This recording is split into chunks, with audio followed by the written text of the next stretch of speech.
আলাইকুম এভরিওয়ান, সবাই কেমন আছেন? আলহামদুলিল্লাহ, আমি আমার পরিবার নিয়ে ভালো আছি।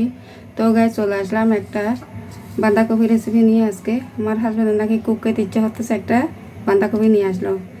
এনে বললো এটা রান্না করো তাড়াতাড়ি, গরম গরম ভাতের সাথে খাবো। আমিও যেই কথা সেই কাজ রেডি করে নিলাম, আপনাদের সামনে উপস্থিত হলাম। তো এদিকে বাঁধাকপি ভাজার জন্য আমি সব মশলাগুলো নিয়ে নিয়েছি। এদিকে নিয়ে নিয়েছি হাফ চা চামচ গরম মশলার গুঁড়ি, ধনিয়ার গুঁড়ি হাফ চা চামচ, হালকা একটু মরিচের গুঁড়ো, যেহেতু আমি কাঁচামরিচ দেবো। 1 চা চামচ নিয়েছি হলুদের গুঁড়ো, সামান্য একটু নিয়েছি পাঁচফোড়ন আর লবণের দিকে।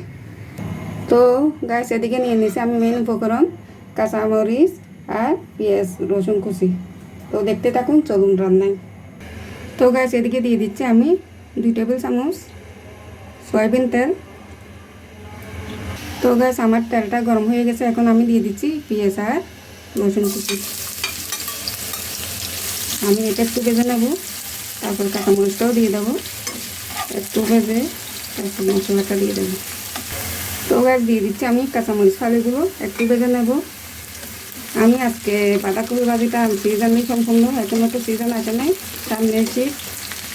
আমার পরিবারের সবারই প্রিয় এই সবজিটা। এদিকে আমার পেঁয়াজ ভাজাটা হয়ে গেছে। তো গাইস, আমি দিয়ে দিচ্ছি সম্পূর্ণ মশলাটা। এখন মশলাটা আমি একটু ভেজে নেব, তারপর সামান্য পানি দিয়ে কষিয়ে আমি বাঁধাকপিটা দিয়ে দেবো। তো গাইস, এখন আমি দিয়ে দিচ্ছি সুস্বাদু বাঁধাকপি ভাজিটা। এখন এটা আমি সম্পূর্ণ দিয়ে উলটপালট করে মশলার সাথে মিশিয়ে নেব। আপনারা দেখতে থাকুন। তো গাইস, আমার ভাজিটা সম্পূর্ণ মিশানো শেষ।